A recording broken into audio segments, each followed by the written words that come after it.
আমরা জানছিলাম চট্টগ্রাম থেকে বন্দর এবং শহরের নানা পরিস্থিতির খবর।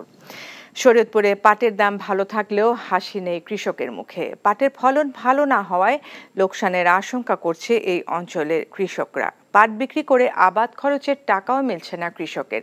কৃষি বিভাগ বলছে অনাবৃষ্টি, ঘূর্ণিঝড় রিমাল ও শিলাবৃষ্টির কারণে এবছর পাটের ফলন কিছুটা কম হয়েছে। শরীয়তপুর প্রতিনিধি আব্দুল্লাহ আজিজ শিশিরের পাঠানো রিপোর্ট। এখন জন্ম সনদ দিয়ে খোলো বিকাশ স্টুডেন্ট অ্যাকাউন্ট। নিজের বিকাশ নিজে কর। পাট কাটা, আঁশ ছাড়ানো, ধোয়া ও শুকানোর কাজে ব্যস্ত সময় পার করছেন শরীয়তপুরের পাট চাষিরা। তারা জানান, বীজ রোপণের পরে সময় মতো বৃষ্টি না হওয়ায় প্রথমে একবার বিপাকে পড়েছেন, পরে ঘূর্ণিঝড় রিমাল, শিলাবৃষ্টি ও পোকার আক্রমণের কারণে ঠিকমতো বেড়ে উঠতে পারেনি পাট গাছ, তাই ফলনও কম হয়েছে।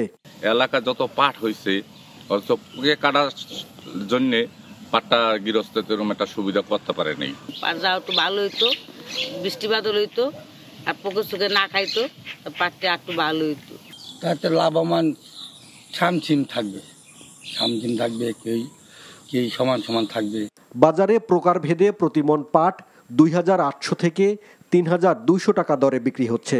ব্যবসায়ীরা জানান, এবছর পাটের সরবরাহ কম, তবে প্রকারভেদে দাম বেশি। পাট তো মনে করেন ফলন হয়েছে, গতবার হয়েছে 9 মণ করে, এবার করতেছে 5 মণ করে, কেউ কাটতে পারতেছে না। পাট গত বছর থেকে এই বছর পাটের উৎপাদনটা কম হয়েছে, এই কারণে হাটে বাজারে পাট এখনো পুরোপুরি সরবরাহ হয়নি। মাত্র পাটটা উঠতেছে, মোটামুটি পাটের বাজার ভালো। এখন পর্যন্ত 60% জমির পাট কর্তন করা হয়েছে। গড় ফলন এখন পর্যন্ত 1.88 মেট্রিক টন। আমাদের আশা আছে যে সম্পূর্ণ কর্তন হলে এটি 2.25 মেট্রিক টন পার হেক্টরে অর্জিত হবে বলে আশা করা যায়। জেলায় এবছর পাটের ফলন লক্ষ্যমাত্রা ধরা হয়েছে 80,453 মেট্রিক টন। তবে ফলন খারাপ হওয়ার কারণে কৃষি বিভাগ আশা করছে 64,832 মেট্রিক টন পাট উৎপাদন হবে।